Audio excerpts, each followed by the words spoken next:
grateful, and then coming back and helping out my alma mater is to host this wonderful series of alumni conversations. So I welcome all of you for joining, and I can already see as participants are popping in, we do have a good group, so that's good. That's amazing. That's good. I'm glad that you folks are here. And we hope that you continue to join us for future alumni conversations as well. A couple of housekeeping notes. Feel free at any point to go ahead and put questions either in the chat. And since this is a webinar version style of a conversation, we obviously cannot see you, so you don't need to worry about it. All you see is what you see here is myself, David, and of course, Matthew Harms from the Cerritos College Foundation, who's helping us also. And we'll actually put this event together. So thank you, Matthew, and is in the back end here. We'll be helping out, answer some of your questions and kind of pinging me. And so if we don't get to your question right away, promise you I'm not ignoring you. We'll sneak it in at some point. And what we love to do is towards the very end, answer some of those questions as well. And that's really where I like to spend a lot more time, actually, is when you students, alumni, whoever's out there joining us, friends of the college, we definitely want to know that you're engaged. And so I'm going to put it here. Good to know that you do not see me. Yes, there you go. We cannot. So you're safe if you're walking around the house, if you're having dinner or so, you can relax. But we want to give our undivided attentions to our guest today. So with that, enough about that, and we'll get to David Rodarte. David Rodarte, who's an alum of Cerritos College from 2007, who loves Cerritos so much that he works there. And so he's and I get it. Community college is a great place to be. I myself do that as well for a living, and I enjoy it. And so David is going to be here today to share his story. And some of you know David, so that's fantastic. Some of you may not. So if you don't, I'll read you a little bit of his bio, and I'll let David tell his story because I think it's a fascinating one. It's an exciting one as well. David is proudly employed as a counselor, serving students with disabilities and veterans at Cerritos College. David is also a proud alumnus, like I said, dating back from 2007. He completed his associate's degree for transfer in sociology. David completed his bachelor's degree later on in sociology from the University of Illinois. While attending the University of Illinois, he thrived in adaptive sports, playing wheelchair basketball. He then completed graduate coursework at Cal State Long Beach, my alma mater too, go Beach, with a Master of Science in Counseling, which is where his passion for inspiring and motivating students began. When David is not counseling students, he is the head coach of the Ranchos Amigos wheelchair basketball team. Moreover, Ranchos Amigos holds a special place in David's heart, as this is where he began his adaptive sports journey. And I know that he's excited to talk about that as well, for those that have a lot of questions about that. I want to read a couple more things because I know this is great. In November of just the other day, I guess, in David's very first marathon, just November 7th, on the heels of that, he won the Athletes with Disabilities division of the 2021 Los Angeles Marathon with a borrowed hand cycle, and I want to learn more about that. So I'm going to pause there, David, and I'm going to go right into that. About first, congratulate you on your first marathon appearance. What was that like? Oh man, that was honestly, I'm still kind of hungover from it. Not because I I wasn't expecting to win. I did it just for fun. I did it just to stay active. And it so happened to be that I was looking for something new to do because I was all my life I played wheelchair basketball since post injury, and I just was looking for something else to do. Now I mainly just coach. I like to play. I still play with the guys that I coach, but it's not to the point where I'm like, all right, this is like all I'm gonna focus on like I did once back in the day. But yeah, it was a surreal experience. It was cold because we were like the very first group to go. Because obviously we go a lot faster than someone who's running. But I don't know, those elite runners, they actually finished not too far behind within 2 hours and 10 minutes, I think. I'm like, holy smokes, that's fast. So it just puts things in perspective how those elite runners go. But yeah, no, it was a surreal experience. It was awesome. It was something I'll definitely cherish it, and especially being my first one and getting all the publicity and whatnot. And yeah, so it started off for a lot of other things as well, which I'll get into. But yeah, it was a very surreal experience. When did you decide you wanted to run a marathon, or when did it first hit you? Like, I'd like to do this someday. Well, I mean, the thing is I wanted to do in the adaptive world, it's unless you're belong to like a rehab hospital, or you, unfortunately, if you have if you got injured through the settlement, people can afford equipment, and most people that do use wheelchairs, whether for personal use or for adaptive sports, they tend to be very expensive. So luckily, I'm very fortunate that I did my rehab at Rancho. I came back full circle. I grew up in Downey, and then I moved to Whittier afterwards. But yeah, it was just one of those things where I was like looking for something to do. I was asking the program, the rehab hospital, the sports program, like, is there a hand cycle I can borrow? Because I just need to stay. I need to do something more than just go to the gym and play wheelchair basketball. I just that's how my brain functions. I just need that for my mental health. And yeah, serendipitously, there was someone who had a hand cycle, and they're like, "Hey, I'll let you borrow it. We're gonna donate it to the program, but we'll let you borrow it." And I'm like, okay. I'm like, that sounds cool with me. And by the time I got it on a Saturday, which was like 3.5 weeks, maybe a month, close before the marathon, I just said, all right, let's sign up for the marathon. Might as well just do it now. So I just started pushing around and just working out a month prior. And that's how that happened. It's amazing. Now, for folks that don't understand, like myself, tell us, what does a brand new hand cycle go for right now? Well, there's different levels. There's the recreational ones. Those tend to cost anywhere between like low end but those are like the super heavy ones. But like the Paralympians, the ones that came back from Tokyo, like if I were to be classified and in that group, you're talking about just like regular bikes, like the competitors are carbon fiber, they're everything else. Those tend to go anywhere between 15 to 20. It all depends on what country they come from, because that's additional stuff. And it's all science now. Just like it is for able-bodied sports, it's the same thing for wheelchair or adaptive sports. It's all science, and obviously due to the it's not a high demand, so they tend to hike up the prices a little bit more. Absolutely. Unfortunately, that's why I ask, because all those things usually are very expensive because they're not massively produced, right? And so it is. And I think all the more reason for those listening, for everyone to know, and maybe you can talk a little bit about that as well, because I'm sure we may have a student or alum or someone on here who maybe in the same situation, maybe thinking, gosh, is this expensive? And how to, getting involved, or maybe getting the motivation to even, start playing, whether it be wheelchair basketball or hand cycle and what have you. And what kind of advice right now would you give someone right now in terms of, getting there, getting ready, preparation and all of that, and also, outreach for resources, right? That could help for some folks that don't have those resources, as you and I both know, working out of college. Yeah, I think the number one thing, if there's someone with a physical disability, there's various types, right? Some are in utero, they're born with a disability. Others happen through a traumatic experience, and whatnot. But I feel you just got to try. I think that's honestly the number one thing. It's, you don't know until you try it. I remember when I first got when I was doing my rehab at Ranchos Amigos right there in Downey, the coach at the time took me to the park right across the street to an indoor gym, and they gave me a basketball. And I couldn't even hit the rim, but I tried it.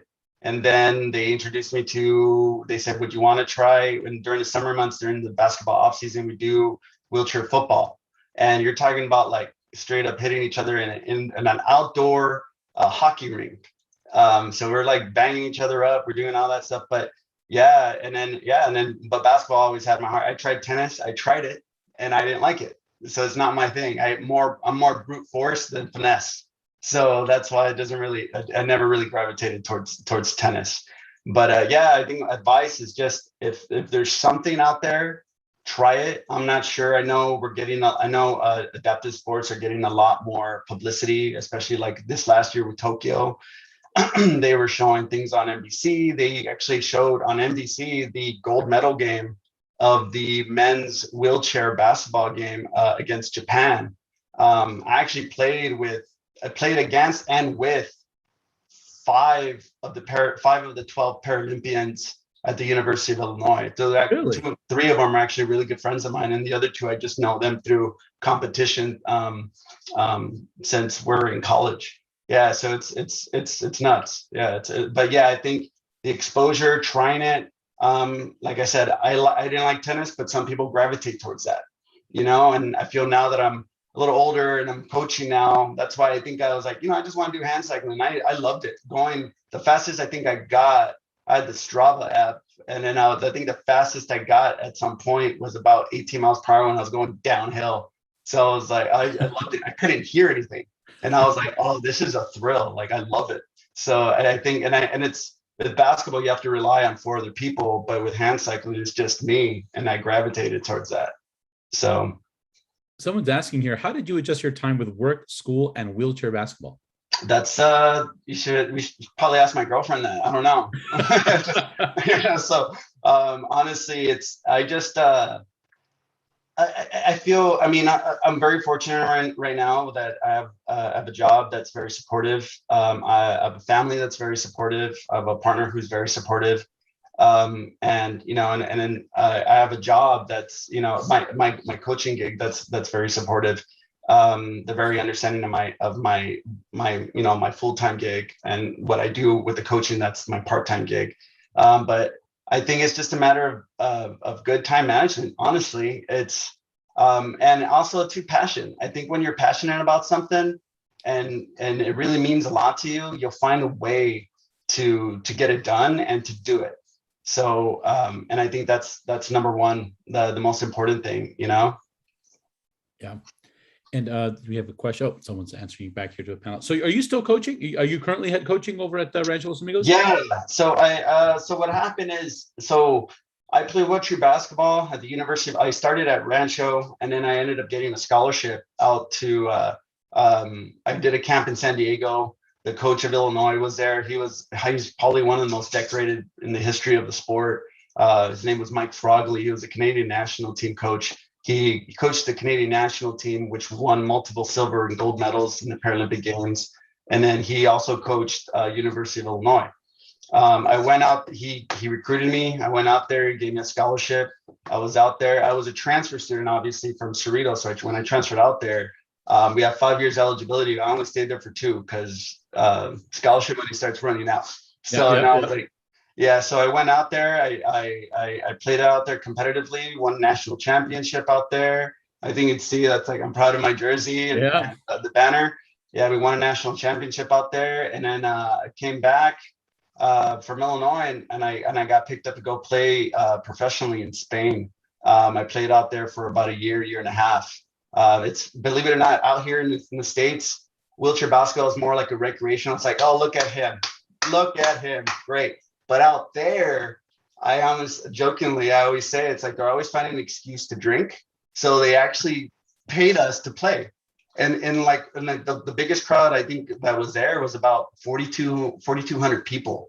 So wait, they're making money off of this, what you're saying. And they paid me to go out there. Out here, we don't get paid all. Wow. So out there, I got paid. They paid for my living expenses, all of that. And then I played out there, and they wanted me to stay out there a lot longer. But I'm a California guy. I'm close to my family, and I was like, nah, I just didn't want to be left with that what if. That's always been my thing since after my accident. You don't want to be left with that what if, because then I end up beating myself up. I'm like, I should have done that. Why didn't I take that opportunity?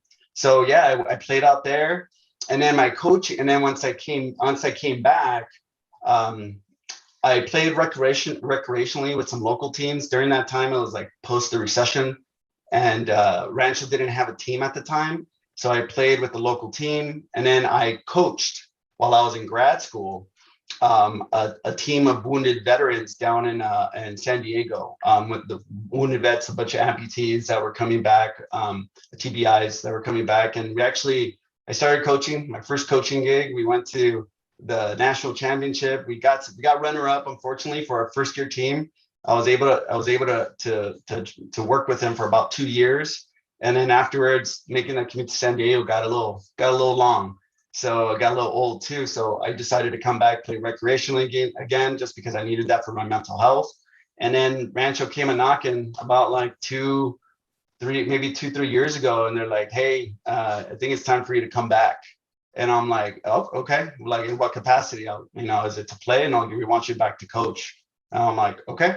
So yeah, I've been there ever since. My first complete year was the year before COVID, so was at 1920 ish, and then COVID hit, and then now I'm still coaching. So I coach the elite team, the adults, the more experienced players. Yeah.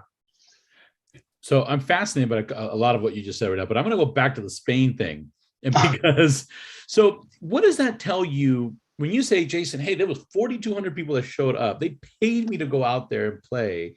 It's a business, and so what does that say about, in your opinion, and from what, you can be honest about us as Americans and them as Spaniards and how they treat the sport?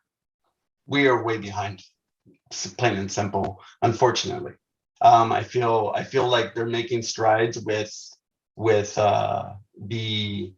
they're making strides with like what they did with the Paralympics, but we aren't on primetime TV. Like, for instance, Germany and Spain, the two leagues there in Europe for wheelchair basketball, they actually have to show their wheelchair sports on national TV and one of their channels. So imagine you're like tuning into like channel 11 or cable TV. They have to show it because it's part of their government instills it. So it's like, just to make that promote, because you never know. The way they see it is you might be affecting someone who might not think they have an opportunity to do anything besides stay at home. It's like, well, no, hey, that guy, and then if anyone ever decides to dive in, and see the stories of most Paralympians, most of them have gotten inspired just by seeing videos of other people with a similar disability compete. And I think that's huge. But I think, unfortunately, we're behind. I'm not saying that I'm grateful in any way, but I feel like in regards to publicity and awareness, we're way behind, and in general with anything that's disability related. No, it's a great point to make. It's why I asked that, and I appreciate your honesty, and I think most folks would agree. There's a lot, that we can do there and move forward. A lot about the psyche and the American psyche and what we do, but you hear a lot about when we talk about diversity and equity in our society. A lot of it has to be very intentional, right? And it can't just be, well, it'll happen organically. I don't know. We've been trying that for a couple hundred years, but someone has to be very intentional, right? And what you're saying is that these countries have institutionalized, right? Absolutely. Saying, giving an opportunity, making sure that it's there, and it's working for them. And so that's very exciting. No, that's exciting stuff.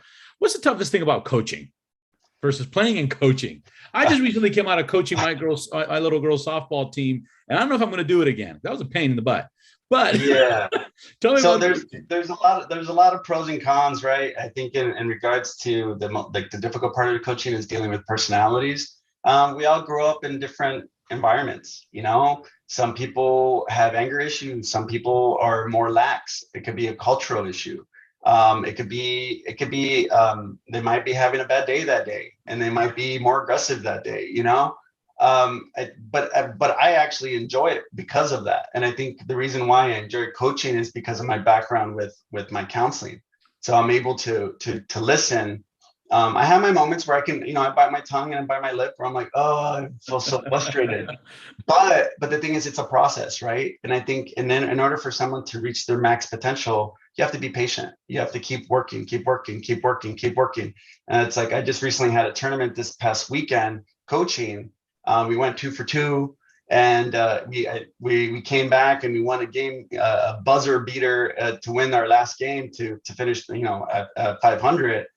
And the thing is, we kept chipping, and I think that's part of the mentality, and that's the hardest part is the personalities, without a doubt. And I think that's for almost any sport, because you have some people that are really good, that don't know how to work with people that aren't as good as them. Yeah, and especially for wheelchair basketball and most wheelchair sports, there's different levels, because there's different levels of disability with the sport.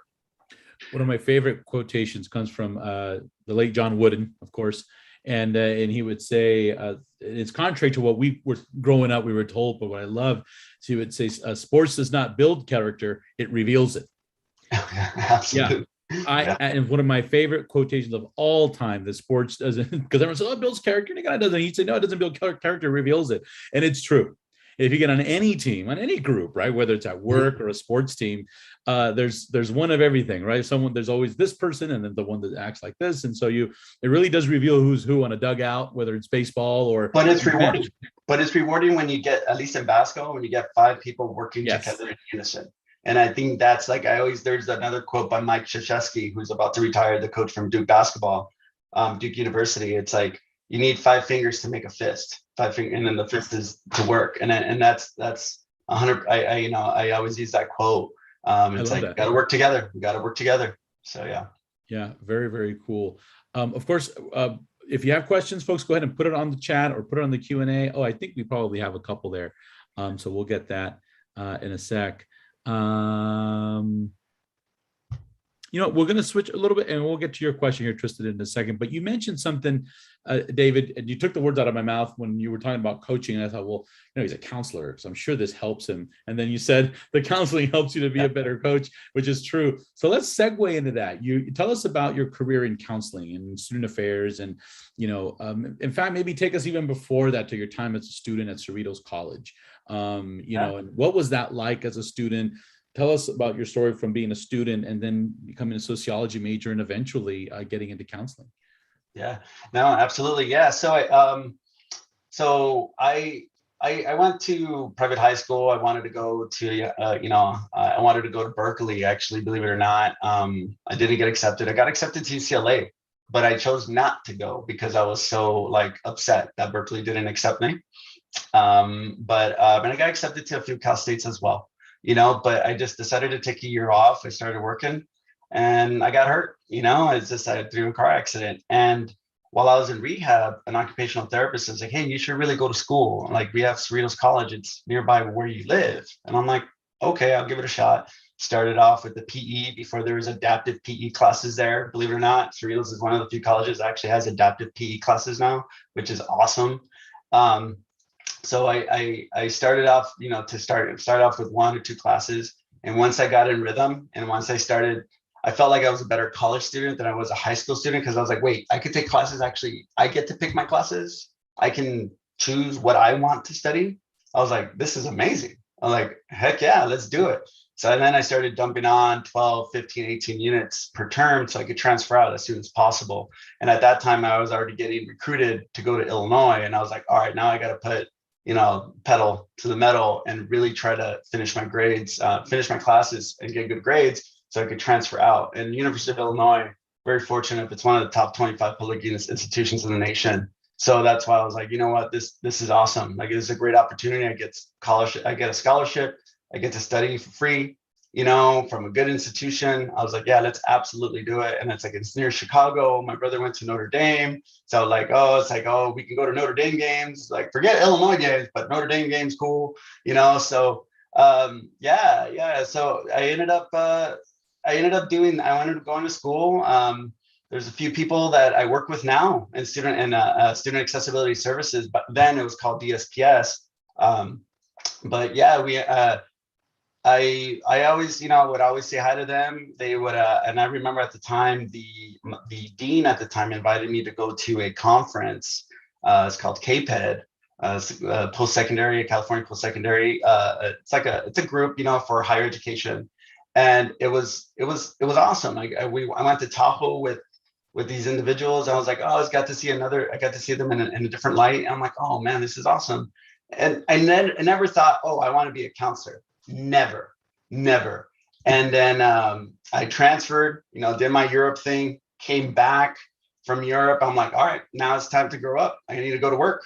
So I reached out to people at Cerritos. I was like, hey, do you have any, can you give me some advice? And the boss at the time kind of planted a seed. It's like, I can get you started. Let's build your resume. Let's get you in. I might be able to get you in as an intern. And I'm like, oh, okay. So I was like, I did that. And unknowingly, she was planting the seed because I guess she saw something in me. And yeah, so she entered, she's like, I need you to do this talk for me at Cal State Long Beach for their master's program. It's like, we want to talk about disability, the DSPS at the community college level. And I'm like, hey, I'm getting paid, right? I'll go, I'll do it. And one thing led to another. She planted a seed. next thing you know, I applied, I got in the following application period, and I got in. And yeah, and I ended up, the reason why I gravitated to it was because I'm like, wait, I get to talk for a living. I get to, try to change, or not change, but improve people's life through education, who maybe they feel lost or inadequate because of their disability, and try to like, empower them. And I was like, this is right up my alley. Like, I love this. I fell in love with it. So yeah, and then, but I'm not gonna lie, I did not want to work with students with disabilities at first, because I was like, I have a disability. I don't want to be, pigeonholed in that group. But one thing led to another. I ended up applying to Cerritos for a full-time job, and tenure track. And recently, this past year, I got tenured. And yeah, so now hopefully, permanent fixture. But yeah, no. But it's all, in all seriousness, Cerritos has always held a special place. I feel, it's kind of got to pay it forward for all those people that helped me when I was going as a student there. And then to, get me involved with what I do now. I have a living, I have a career that I absolutely love. And yeah, I enjoy going to work. I enjoy being with my colleagues.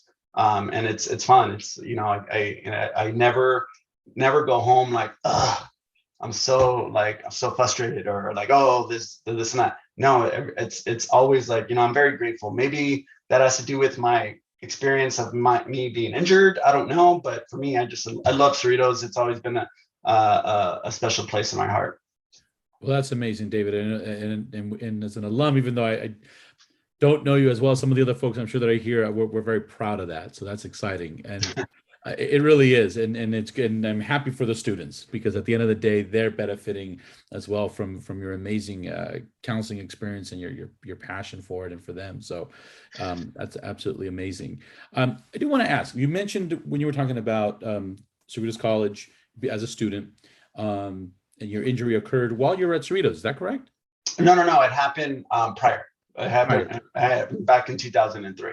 Yeah, and then while I was part of the process of rehab is occupational therapy, where they try to show you some things, they try to get you involved, with outside agencies and or school, and that's how I got introduced to Cerritos. Can you take us back to that time, right after the injury, and kind of initially as before you getting into therapy and what have you? What goes through your head, right? What goes through that? What experiences and as between that time and then you enrolling at Cerritos College? I'm sure there's a lot there to unpackage, but what you can share that could also inspire some folks that are probably on here right now. Yeah, I mean, I think a traumatic experience, like I mentioned earlier, or I think I did, but I got injured through a car accident, and yeah, I think I had to learn how to do everything all over again, like how to put my pants on, how to put my shoes on, my socks, all that stuff, how to shower differently, different things like that. Now it's all second nature, right? Because I'm very fortunate enough. I have strong upper body, and I'm very I can adapt. I'm very resourceful around me. But yeah, no, that experience. Hold on, repeat the question again. That second part. What was that again? Yeah, I know. I think you're on the right track, just about your experience and how it affected you, right? And Yeah, initially, yeah, oh, yeah. before you get to where you are today, I'm sure there was a part of David that where it was a struggle, right? And yeah, it was a struggle. Not gonna lie, I did go through a short stint of depression. Where you don't want to do anything, you want things to go back to normal. You live like in a state where it's like, oh, things are gonna get better, but realize that your injury is permanent, right? And then once you come to that realization, I'm very fortunate that I had a very strong family, very strong support system. And I feel that's 100% necessary in order. I mean, I credit them. I always tell my family and, close friends that I consider myself one of the luckiest individuals. I really do. And the reason for that is because I was able to get out of my depression, not only because of the support of my family, but everything just kind of the stars aligned. Adaptive sports came in. I was always super athletic as a young kid and in high school. And so I gravitated towards that. So I would release my aggression with wheelchair sports. And I was able to overcome all of those obstacles and hurdles through sport and with the support of family. And I feel then, yeah, that's what led me. That's what happened prior to my path to Cerritos. And once went to Cerritos, that actually helped with my independence. I was like, oh, I can go to school. I'm going to school for a career. I will be able to get a job where I can make a good living, where I can, eventually at some point buy a house or live on my own or whatever, instead of living with mom and dad. So yeah, all of that factored in to where I am now. Someone asked earlier on here, yes, I really admire people like you. I'm a writer and I'm really interested on different kinds of people and their perspective to life. I just want to ask, what is easier to overcome in situations like this? Is it physically or mentally? And how did you overcome it? Let's see. Um, Physically or mentally, what's difficult? I think it depends on the day, honestly. I actually had a recent conversation with my partner. And I told her, I'm like, I have these moments where it's like disabled moments. Everyone calls it differently. I call them disabled moments where I might not be able to reach something and I get frustrated. But what do? I find a broomstick or something and I try to catch it. Luckily, I have enough athletic ability that if it's glass, I can catch it. And if I break it, then I feel like a failure, right? But that's a different story. But no, I think and then the physical stuff does affect the mental. But I feel if people are willing to, if you're resourceful and if or have questions, because I had a lot of people that I went through rehab with who are really good friends now in the wheelchair basketball program, like, how do you do this? How do you do that? I was always very inquisitive, always asking questions in regards to the disability and like, how do I maneuver around a wheelchair around in a wheelchair, and once I got through that the embarrassment, like, oh, I'm in a wheelchair. But once I got over that and I was like, who cares? Like, if people want to judge me or look at me funny, that's on them. I mean, I don't control what they think, but I'm going to prove them wrong. I'm going to prove them wrong. It's like, if they think I can do something, yeah. Trust me, I was in the club in Spain partying it up just like everybody else was, so yeah. And please, everyone, go ahead and put in your questions or either on the chat or in the Q&A. We're happy to get into that portion and answer some of the questions here. That David can answer some of the questions that you may have. David, you have a basketball there right behind you. I can see in a case. So I'm guessing it means something. It's important. What's going on back there? Yeah, that's actually the last ball I shot with in Spain. So that's actually that ball was given to me because they knew I wasn't going to be coming back. That's awesome. They wanted me to stay, but I told them like, no, like I got my family, I got people back in California, I got to come back stateside. So yeah, that's that. And then yeah, on top of that, I have like the banner that we put on our wheelchair. Okay. Yeah. So yeah, and then I'm like on top of the thing. Yeah. So. Yeah. And then the jersey in the back, that's the championship jersey that I wore during our national championship for University of Illinois back in 2009. Okay. Yeah. I just stayed in Spain. What would that have looked like? I mean, were they going to pay you? Was it some kind of an offer or for something? Yeah, no, yeah. I would have paid me more. I don't want to get into specifics with like with basketball, but like they wanted me to stay because I have very long arms and I'm a pretty tall guy. So that's a luxury in wheelchair basketball, and I'm fast. So and not only that, but I can control the ball better than most people in my situation. My classification is what we refer to in wheelchair basketball. So I was a bit of a rarity. So they wanted to keep me, but it wasn't enough for me to be like, oh my God. To me, it's like I wanted to have a career. My life does not revolve around wheelchair basketball because I can get hurt tomorrow and I have nothing to my name. So to me, it's like I wanted to come back and work and start working towards something. Yeah, that's a good point. And you have a career that you love now, which is amazing. What in working with students often, what are some of the more common, I think, challenges, kind of just in general, getting at college students today? I'm kind of switching gears a little bit, and that you're seeing as a counselor, and some of the more common challenges that I'm assuming younger folks, because a lot of us students can be our age or older, so but that you're noticing and that you're finding yourself helping students with as they're getting through college. Sure, yeah. I think the number one challenge I think comes right from the change, the drastic change from high school to college or to a university. I think, you know, in a high school you're labeled as special ed, right? There Mm. might be, yeah, and then that's the stigma.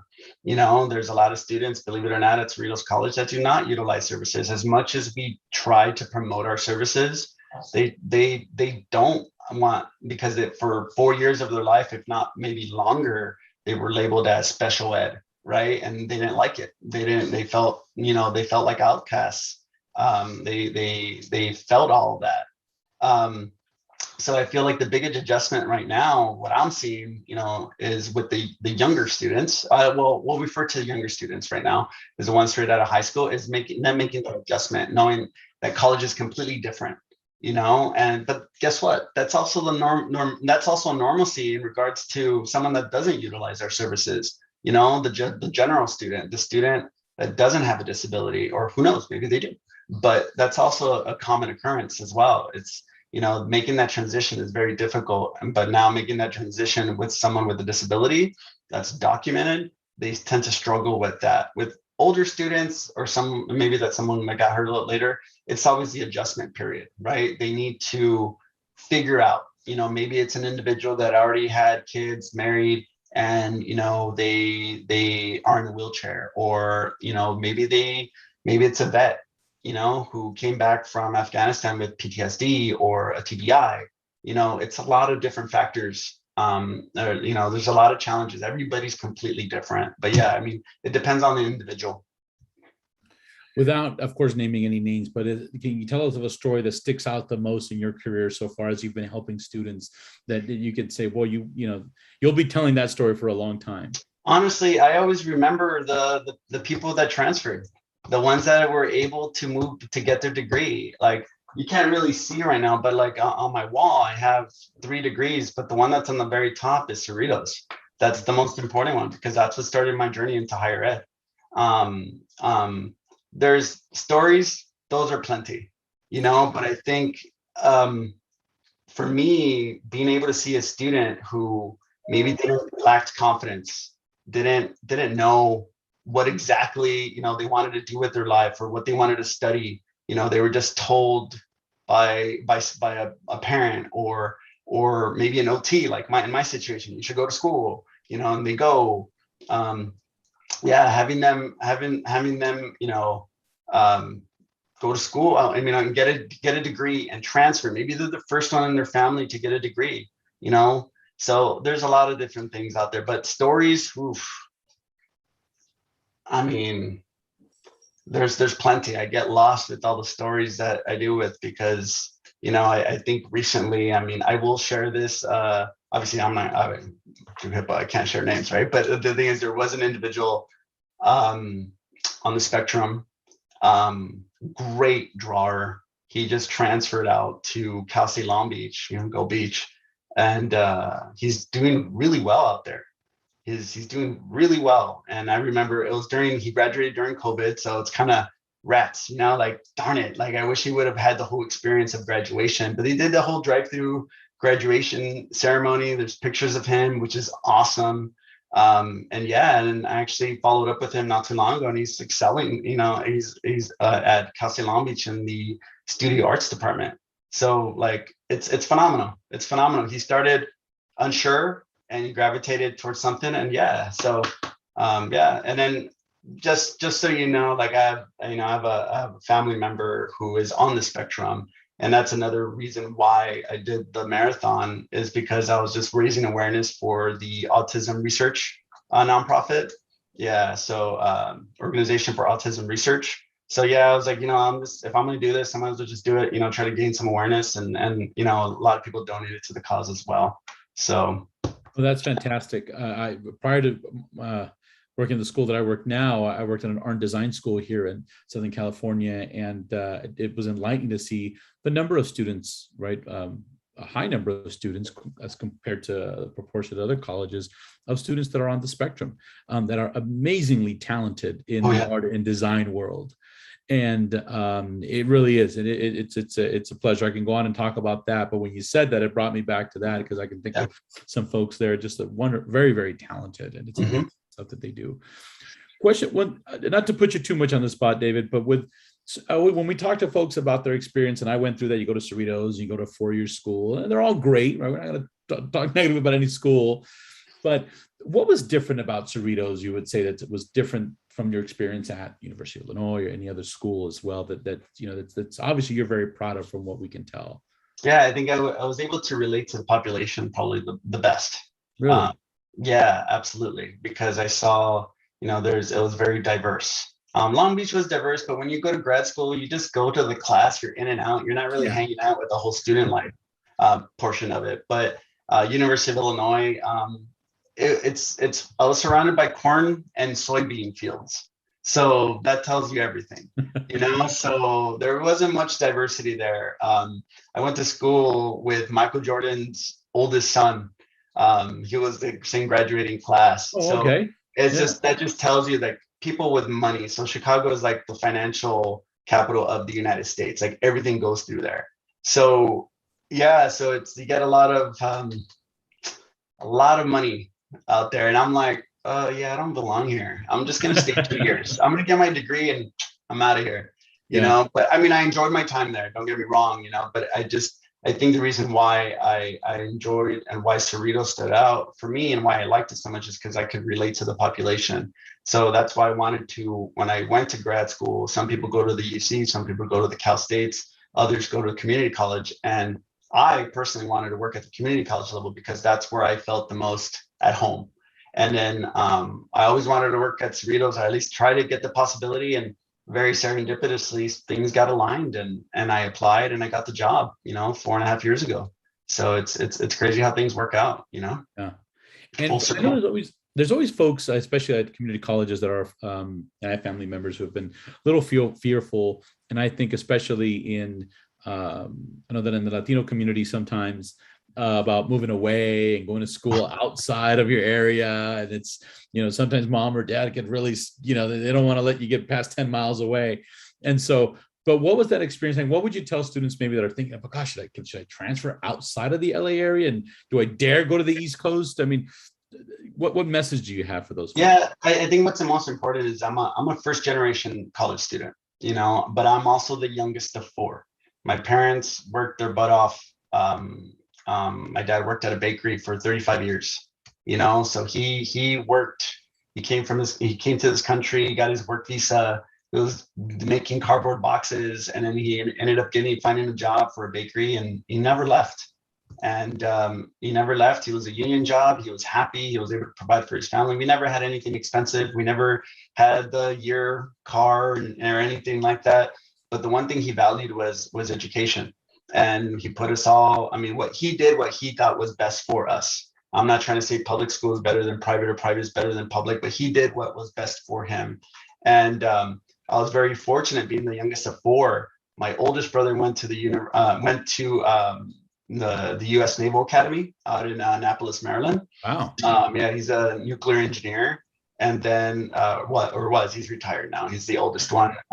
My sister had her stint with UC Irvine and whatnot, so she was smart. And then my other brother, closest in age to me, he went to the University of Notre Dame out in South Bend, Indiana. It's one of the top private, top private. Yeah. So when I made this decision to transfer, my mom's like, I already know you're going to leave. Just go. So and then I don't think I'm a mama's boy. My family begs to differ, but you're the baby. Yeah, I am the baby, and they say I was spoiled, which I don't think I was. But if anything, I got the one I was always compared to. I was always being compared to my older siblings. So I got. They say that the youngest is always there when the parents were better off than maybe the very firstborn. At least a little bit better. So maybe if you think you had it bad, maybe the oldest had it. He's probably going like, "No, we had it worse." No, I think they did have it bad. For me, like I probably know how to cook better than all my siblings. I'm not just kidding. No, my sister's pretty good, and so is my brother. But I feel like I spent the most time with my mom, in the kitchen, because everyone else was busy with school and they moved out, or they're going to school, out of state. So my two older brothers. So, but yeah, no. It's it was. Kudos to your parents. They've always done an amazing job, just by what you said about all four of you who are doing amazing things and doing great things. And you talked about your dad really pressing on education, but what else would you attribute that when you look back and say, all four of us here, went to school. Sorry, somebody knocked on the door and my dog's now going nuts in the background. So, but what would you attribute that to? Attribute what exactly? Sorry, That all four of you have gone on, Annapolis, as we know, is Oof. no easy thing, and the University of Notre Dame and UCI, Yeah. and you all doing stuff, and that's fantastic. Especially, I'm a first generation student, just like yourself, but boy, I appreciate when I hear about family who said, "Hey, all my kids went off and did amazing things on their own." Well, I think my mom and dad were very humble people, and they always instilled that in us.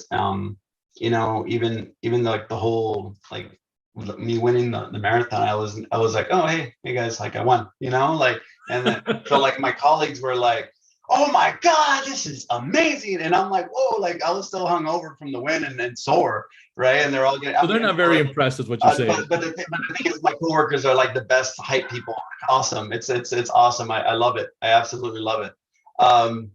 So kudos to them if they're here right now. But yeah, no, I think a lot of it has to do with, I think my mom and dad just really instilled that they didn't want us to do what they did, work long hours and, struggle trying to raise children, and all of that. They just wanted the best for us. They just always told us, my dad till this day was like, always try to do the right thing, and it's like, it's like, and he wasn't a very loving man, but he showed his love with his work ethic.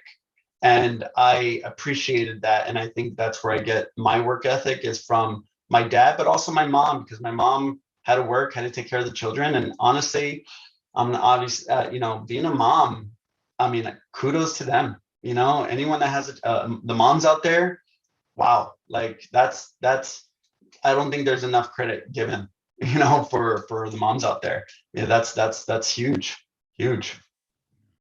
Well, that's great to hear, David. And so as we're kind of closing up here, we're going to be wrapping up here for those of you on here, and I appreciate the kind words on the side, by the way. So thank you, everybody. If you have any last questions, please go ahead and put those on the chat or in the Q&A as we wrap up a little bit here with David. But David, I'm also reading here a little bit about in your bio, and I purposely left that out because I wanted to kind of end a little bit with that. But there's a GoFundMe, right, that many of your colleagues at Cerritos College started, and I'd be remiss not to, put it out there, and I have to.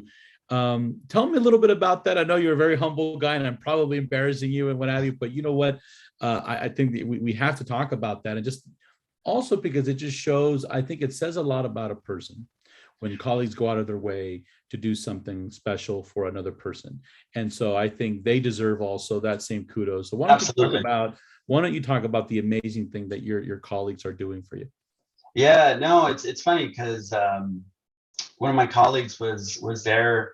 I showed up to where, the marathon was on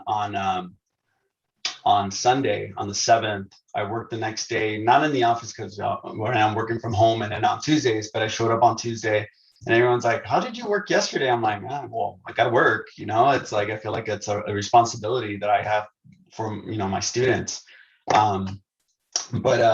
Yeah, just a colleague of mine's like, you know what?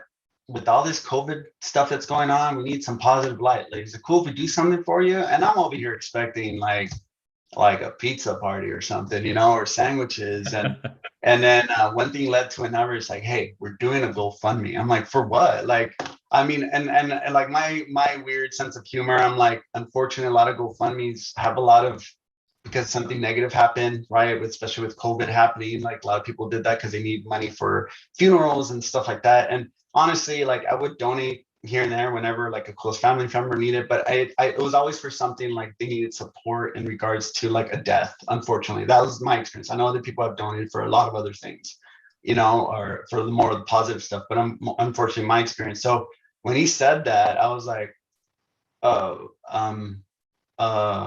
okay. Like, thank you.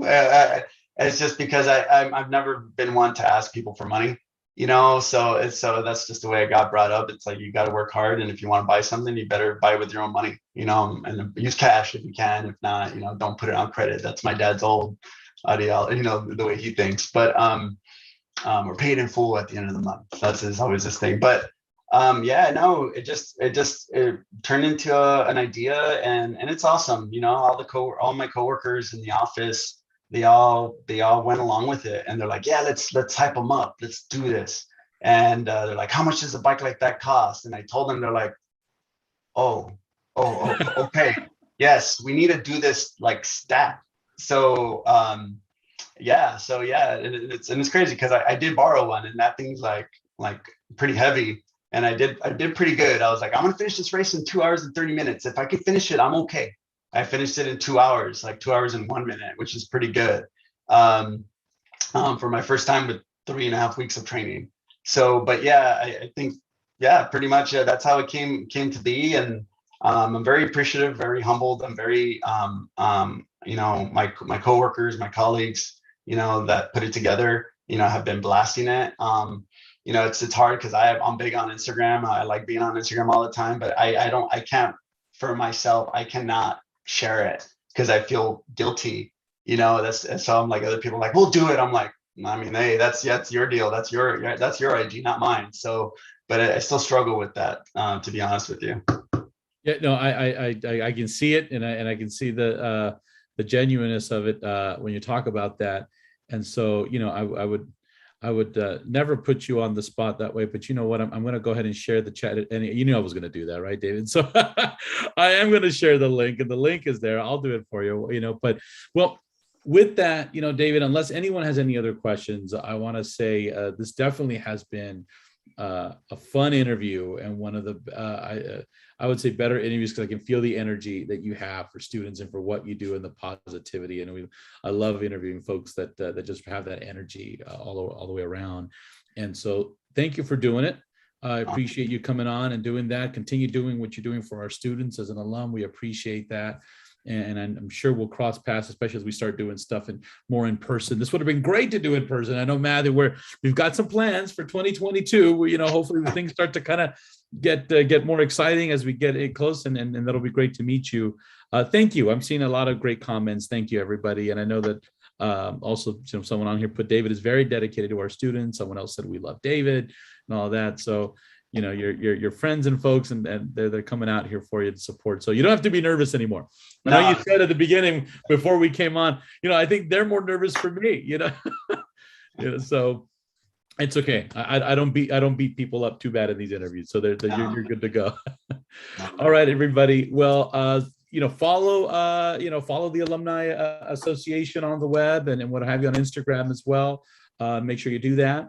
You know, we'll put out there our next following alumni conversations that we'll have over the next couple of months as well. So we appreciate your support to the Alumni Association, and of course to our alumni. So David, I'll give you the last word. Anything you want to say to the group or to folks before we sign off? Honestly, I think it's the one thing I always say, like, because I've spoken in front of people before, you know, like in my old high school and small groups and things like that. But like, if you're gonna do something, do it with passion. You know, like, I think that's important. And do it with a lot of passion and a lot of love, because I feel like if you do it with that energy, then people will gravitate towards you, and they will want to replicate the same for whatever it is that they want to do in their life. You know, whatever makes them happy. So I think that I'll end it with that, because honestly, that's honestly how I live my life. You know, it's just like, if I'm going to do this, do it with 100% passion and dedication. Don't do it, you know, half-assed, because I think people can tell. Well, that makes me feel good about our Cerritos students. They're in good hands. So thank you for that.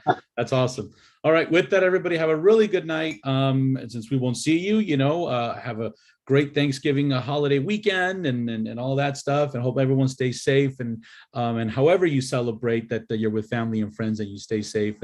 And we'll see you on the other end here sometime in the near future. So have a good night, everybody. And thank you, David.